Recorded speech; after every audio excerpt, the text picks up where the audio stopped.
Rezim Prabowo hanya ada dua caranya untuk selamat. Pertama, harus cuci tangan, harus bersihkan semua rezim lama. Oh, cuci tangan. Saya pikir kayak Pak Jokowi sama Pak Luhut cuci tangan dari wus. Bukan ya, beda ya. Sebenarnya itu bahasa saya. Awal waktu Pak Prabowo naik itu, saya membuat di WA Group, saya bilang ada dua resep, hanya ada dua cara Pak Prabowo bisa selamat. Yang pertama, dia harus cuci mulut. Dia harus katakan kepada orang bahwa saya bukan rezim kelanjutan daripada rezim lama. Karena itu saya tidak boleh memikul beban. Ngapain saya jadi pembebas dosa atau apa namanya? Iya, dosa mengampuni apa? Kau yang berbuat dosa baru saya yang tebus itu, menebus. Enak aja itu kan. Pokoknya tanggulangi dosamu itu kan. Seharusnya begitu itu kan. Jadi Prabowo harus cuci mulut. Saya katakan tadi cuci tangan. Sampaikan kepada orang, umumkan kepada seluruh negeri ini bahwa kami bukan rezim lama. Kami bukan bagian daripada kelanjutan rezimnya Jokowi. Kalau tidak, Anda tidak bisa itu. Terlalu berat. Kejahatan dilakukan oleh Jokowi itu sangat berat. Semakin dibuka, semakin terbuka, semakin Anda tidak mau mengakui, tidak mau. Pasti terjadi itu. Karena itu saya minta lakukan cuci mulut. Yang kedua, ini di WA Group ya. Kalau sekarang saya ganti cuci kaki. Tapi dulu saya bilang cuci darah. Apa itu cuci darah? Jangan sampai terkesan bahwa Prabowo itu anti demokrasi. Karena itu salah satu kehebatan.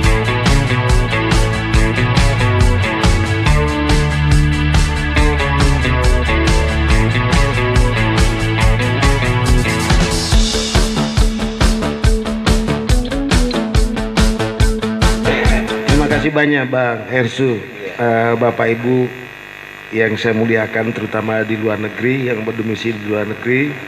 Semoga sehat selalu.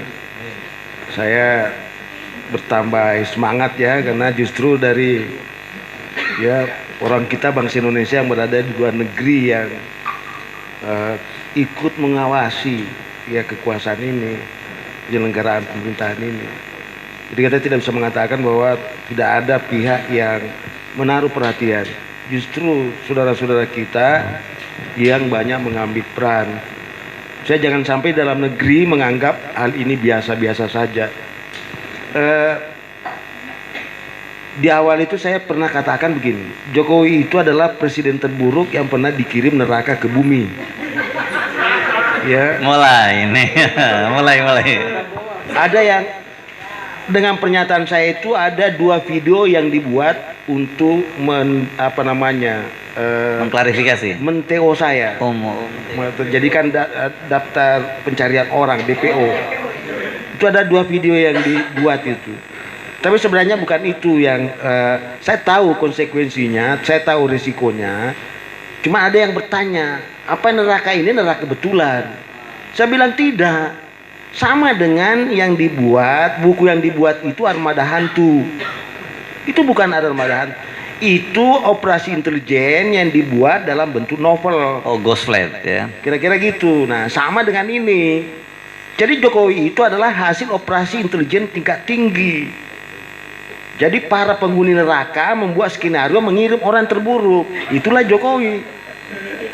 Sebenarnya ya yang saya mau katakan. Nah, jadi memang agak berat ya. Pertanyaan saya ingin bahas dulu nih. Karena kan sudah beberapa hari ini, beberapa minggu ini di televisi, di media itu sudah banyak kegiatan untuk mengevaluasi rezim kita ya, rezimnya Pak Prabowo. Ya sekedar tadi saya termasuk hasil evaluasi ini saya ikuti betul itu sampai akhir. Saya ingin memberikan legitimasi akademik bahwa hasilnya itu sebenarnya benar. Dalam teori politik, untuk mengukur keberhasilan suatu rezim itu ada 7 indikatornya. Ya, yang pertama itu kita harus lihat kapabilitas responsifnya. Sejauh mana apakah rezim politik itu merespon aspirasi politik yang penting, ya kan? Kalau dia tidak merespon itu, misalnya ada tuntutan reformasi Polri, bahwa dia tidak tuntut, itu tidak bisa dianggap berhasil. Ya. Jadi saya tidak usah bulas satu-satu ya, karena di semua media para pakar hasil pengawatannya benar. Saya cuma memberikan legitimasi akademik bahwa apa yang dilakukan itu hasilnya itu benar, bisa dipertanggungjawabkan secara akademik. Artinya kalau dibawa ke kampus itu mendapat, tidak ada penolakan itu, tidak ada resistensi. Yang kedua adalah kapabilitas regulatif. Ini apakah rezim itu yang mampu membuat orang patuh sama aturan? Ya tentu yang kalau dia melanggar hukum ya sikat, hajar, tidak usah ampuni. Ya kan? Makanya itu yang selalu itu teriak penegakan hukum itu. Nah, itu salah satu. Yang kedua, itu kapabilitas distributif dan alokatif. Apakah sumber daya yang tersedia itu yang hebat-hebat itu dipakai oleh rezim? Yang pintar-pintar itu, rezim memakainya. Ya kalau yang dipakai bodoh-bodoh ya itu tubuh tidak berhasil itu. Itu kapabilitas alokatif itu. Apakah orang miskin memiliki jatah gitu kan? Itu ada alokasi, karena itu kebijakan diambil tadi ini harus menjawab, mencegah jangan sampai ada muncul begini. Kalau kamu harus kaya, kenapa kami mesti miskin? Kalau mau kaya aja, tapi jangan buat kami miskin. Nah, itulah gunanya ada rezim itu tadi. Karena itu harus ada, ya harus diukur di situ kemampuannya dia untuk melihat apakah sumber daya manusia, sumber daya alam, dan sumber daya buatan betul-betul digunakan sebesar-besarnya untuk kesejahteraan rakyat, kemakmuran rakyat. Saya tidak yakin itu. Kenapa saya tidak yakin? Karena ada 3 aktor oligarki yang ada di Indonesia ini. Yang pertama tadi oligarki politik, itu badut politik. Yang kedua oligarki ekonomi, bandar politik. Dan yang ketiga oligarki sosial, bandit politik. Anda bisa bayangkan ini. Aktor politiknya Indonesia itu cuma badut politik, bandar politik, dan bandit politik. Tapi bukan Prabowo, rezim Prabowo yang buat itu. Rezim sebelumnya. Karena itu kan tidak ada reformasi, yang ada deformasi, pengerusakan itu. Yang pertama kali dirusak itu adalah Undang-Undang Dasar 45 itu. Diganti dengan Undang-Undang Dasar 2002. Itu masalah hulu. Tapi kita tidak bisa bicarakan itu, terlalu berat pembahasannya. Dan masih banyak orang yang pertahankan itu. Indikatornya aja. Yang kedua, yang selanjutnya ya cara mengukur berikutnya itu dalam teori politik itu kapabilitas simboliknya itu. Apakah polisi, tentara itu menjadi sesuatu instrumen penyatuan itu? Misalnya gini, kalau kita sebut polisi, apakah kita nyaman? Apakah kita enak? Apakah kita aman? Apakah gini aja contohnya, sederhananya ya. Ada penolakan, ada mainan, ada guyonan, jangan pasang fotonya Gibran itu. Itu kapabilitas simbolik yang rusak itu. Ya, contoh aja. Jadi kalau sudah tidak mau dipasang foto itu, bayangin, Jepang ada kebakaran yang tertinggal di situ fotonya Kaisar dan ada anak, pemadam kebakaran harus menyelamatkan 2 itu. Foto dengan anak. Sekiranya andai kata anak itu tidak berhasil diselamatkan tapi mampu menyelamatkan fotonya Kaisar, itu hebat itu, pujian. Begitu hebatnya kapabilitas simbolik. Ya kan? Lah kalau wakil presiden dibilangin bocil, dibilangi bocil aja itu sudah keluar dari mulut, itu sudah tidak ada kapabilitas simboliknya itu. Ya kan? Si Fufu Papa setiap hari kan Fufu Papa. Itu tidak ada kapabilitas simbolik itu, Pak. Ya itu contoh sederhana aja. Terus kapabilitas ya kapabilitas ekstraktif. Apakah sumber daya alam, sumber daya buatan, sumber daya manusia? Saya kata, apakah Bang Hersu ini kan baik di mata saya nih, pinter. Tapi Bang Hersu kan tidak pernah dipanggil di istana kan? Karena saya bukan lulusan Universitas Ruko. Lah bukan Mas. Itu yang jadi. Iya, atau Pasar Pramuka ya, ijazahnya. Ya. Itu aja sebenarnya. Makanya saya bilang. Jadi kalau ukuran saya sebagai akademisi di bidang ilmu politik, saya hanya cukup mengamati orang-orang pintar itu, ditarik nak masuk di istana itu. Presiden Amerika, lawan politiknya waktu kampanye, dibilangi you monyet. Karena mukamu itu penuh itu kan, mirip monyet. Setelah terpilih jadi presiden, dipanggil tadi, kau bilangi saya monyet kan? Ini yang pendukungnya tadi marah ini. Wah, udah ini kamu kesempatan kamu balas dendam. Kau sudah jadi presiden. Oh, udah begitu, Pak. Dia bilang saya monyet itu karena saya calon publik. Udah boleh saya marah gara-gara dibilangi monyet. Terus kenapa kau panggil dia? Saya panggil dia karena saya percaya dia bisa menjarakan rakyat Amerika. Nggak ada dendam. Karena memang kemampuannya tadi. Ini rezim ini dia sudah tahu, tapi karena dia nggak mau dikritik kan. Padahal kritik itu penting loh. Karena kritik itu berat, Pak. Punya kemandirian, punya kemampuan menganalisa. Tapi Pak Prabowo udah ngaku kok, katanya kalau malam-malam suka nonton podcast kritis, kata Pak Prabowo gitu. Nah, itu nanti di ujung saya berikan resep. Oke. Sebab kalau dia tidak lakukan dua hal ini, hampir pasti Prabowo jatuh. Oke. Nah, menarik ini. Ini prediksi, tapi saya simpan di akhir dulu ya. Di akhir. Jadi sumber daya manusia tidak itu aja, apalagi sumber daya alam. Tambang di mana? Ya hilirisasi. Artinya apa? Penderitaannya ada di hilir. Untungnya ada di mana? Untungnya ada di negara lain. Apakah itu program hilirisasi itu? Tidak ada. Tambang itu mensengsarakan rakyat itu. Nanti selesai itu bencana yang muncul itu. Jadi kalau kita bicara itu ya, itu bicara kapabilitas ekstraktif itu. Kemudian kapabilitas domestik. Ada tidak jaminan kestabilan? Hampir semua kekuatan politik saling berlawanan sekarang. Ya percaya, coba lihat saya P3 itu sudah jadi rebutan. P3 itu diadu-adu, tidak tahu partai mana lagi itu perebutan. Karena baru tahun pertama sudah dipikir 2009, Pak. Padahal koalisi itu adalah kejahatan politik loh. Makanya saya bilang tadi di Indonesia tidak ada koalisi itu, yang ada persekongkolan jahat, yang ada perumpakatan jahat. Teori politiknya tidak begitu koalisi, Pak. Masa ada koalisi dilakukan sebelum pemilu? Itu bagi-bagi kekuasaan namanya itu. Itu kejahatan itu, Pak. Kalau Anda belajar ilmu politik kepada saya ya. Tapi kan Anda tidak mau belajar ilmu politik kepada saya. Itu masalah besarnya itu kan. Jadi iya masalah dia bukan masalahku. Kalau masalah nanti jadi masalah kalau dia mau belajar sama saya tidak mau ajari dia. Itu kan itu. Jadi kapabilitas domestik, kapabilitas internasional. Oke, selama ini kita jatuh. Pertanyaannya, apakah Prabowo ke luar negeri itu? Saya juga bangga, terus terang. Saya melihat presiden saya itu dia mampu memulihkan harga diri saya sebagai bangsa Indonesia itu. Saya puji Pak An itu. Cuma satu pertanyaan saya sebagai akademisi. Itu diplomasi. Itu hubungan internasional. Itu ada kepentingan nasional. Mampu enggak memenangkan kepentingan nasional kita? Kalau tidak mampu memenangkan kepentingan nasional kita, tidak ada gunanya. Kita kalah dalam diplomasi. Meskipun kita berpelukan jabat tangan itu apa. Jangan-jangan kita cuma diberikan karpet untuk disuap, dirayu dan sebagainya. Jangan-jangan. Tapi kalau kepentingan nasional ada di situ, nah saya yakin. Tapi saya untuk rezim Prabowo saya belum melihat itu. Nah 7 itu ya, 7 itu sudah. Terus bagaimana Prabowo? Rezim Prabowo sekarang dia di dalam krisis legitimasi. Betul itu.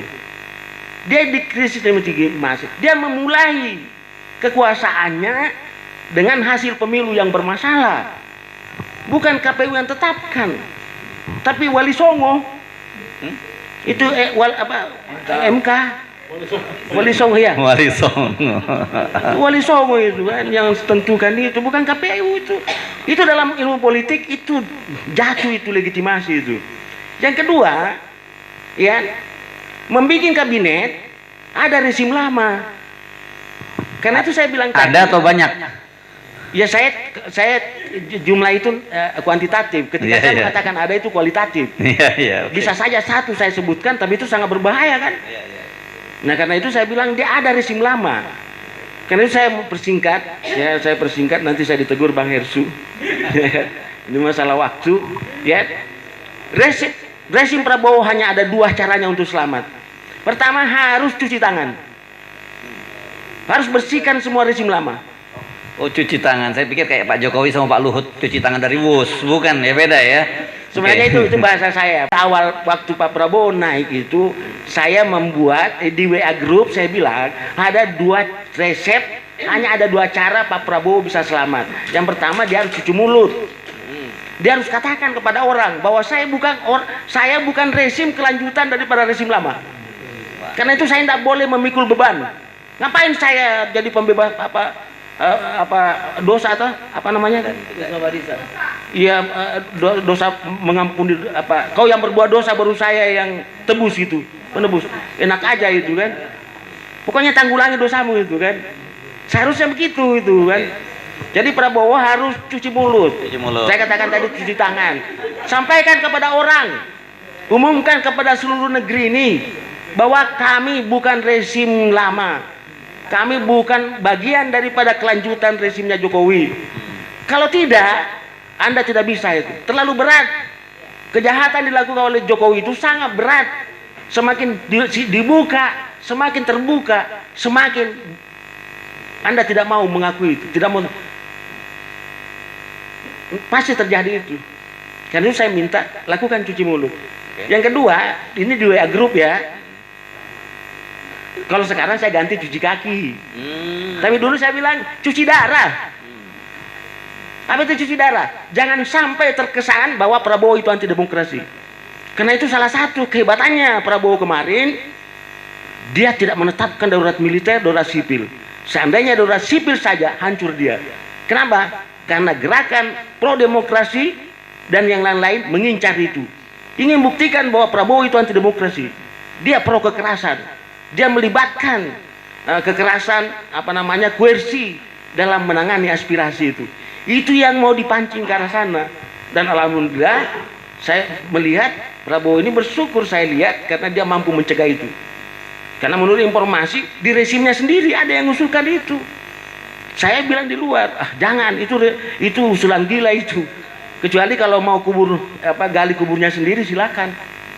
Itu keberhasilannya itu Pak Prabowo itu. Dia tidak, dan dia menyampaikan kepada publik, silakan sampaikan aspirasinya itu kan. Itu luar biasa itu. Nah, disinilah posisinya kesulitannya Pak Prabowo karena dia harus cuci mulut dan cuci darah. Iya kan? Iya kan? Nah, sementara di dalam tubuh rezimnya tadi itu ada oposisi, yaitu tadi bagian daripada rezimnya Jokowi yang selalu dituntut bersihkan itu. Nah, karena itu Bang Hersu, saya mau tutup gini. Ini prediksi saya ya. Tahun pertama itu masa pemakluman. Kita maklum. Sudah lewat nih ya. Ya, 1 tahun. Masa kedua, kalau Prabowo tidak berhasil melakukan dua tadi yang saya resepkan, sudah muncul kemarahan.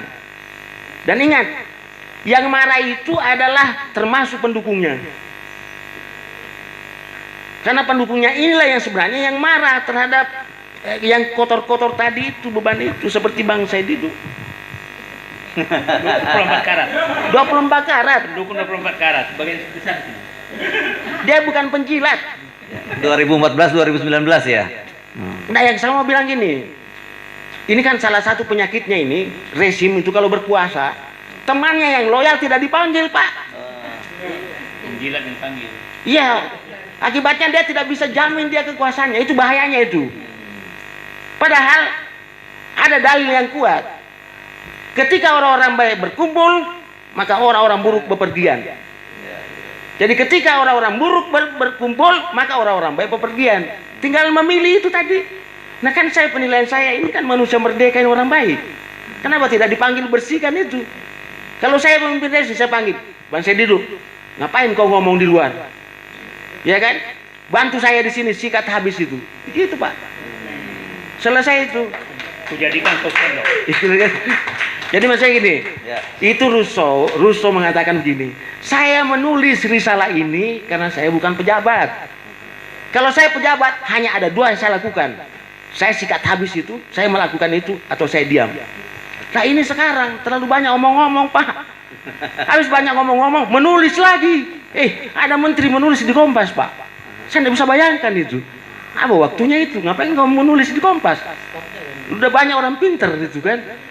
Iya kan? Lakukan saja apa yang kau lakukan itu. Kira-kira gitu ya. Karena itu tahun kedua itu sudah mulai. Artinya 2026. 27 itu kesempatan terakhir dikasih Prabowo. 28 tidak ada lagi kesempatan. Karena tahun 2028 itu masa di mana tidak ada lagi loyalitas kekuasaan. Mereka akan mencari perahu tempat di mana mereka untuk menjamin kelangsungan berikutnya itu. Saya pastikan itu. Dan kalau Pak Prabowo tidak bisa memenangkan 2026, 27, 28 simpati, hampir pasti kalau dia masuk 2029 dia kalah telak. Catat aja omongan saya ini. Yes, Ya. oke kita catat hari ini ya. Ya, kira-kira gitu ya. Kalau dia mau masuk itu kalah telak itu. Ya. Tapi kalau dia mampu menginvestasikan di sini tahun 2026, 27, 2 tahun itu saja, tambah lagi 28, udah selesai. Aman dia. Syaratnya cuci mulut, cuci tangan, Ya. cuci kaki. Ya cuci, Iya. cuci, Cuci darah. cuci mulut, cuci kaki itu, Bang Herslu kan panggil aja semua. Apa susahnya ini? Bang Repli, kalau saya ya, ngapain biarkan ini semua? Saya panggil tadi, kan contoh Presiden Amerika kan, dibilangi monyet. Justru dia jadi perhatian. Oh, itu yang bilangi saya monyet. Waktu kampanye itu kan, panggil dia. Yang bilangi saya monyet itu apa? Oh, ahli keuangan Pak. Dipanggil dia sini ke Gedung Putih. Dijadikan Menteri Keuangan. Kenapa itu? Lah kalau kita di sini enggak, siapa yang kata-katain saya itu? Panggil. Siksa hidupnya dia. Siksa masa depannya. Itu kan pejabat jahat itu, Pak. Karena Oke. itu kepentingan pribadi, bukan kepentingan publik itu. Mantap. Jadi kalau Pak Prabowo, saran saya, siapa yang paling banyak keras suaranya panggil ke istana. Oke, kita catat Pak Mulyadi segera panggil ke istana. Ya. Kecuali saya ya. Iya. Kalau saya dipanggil tidak ada yang mengajar di kampus. Ya gitu. Oke. Makasih Bang. Ya. Assalamualaikum warahmatullahi wabarakatuh. Waalaikumsalam warahmatullahi wabarakatuh. Oke, saya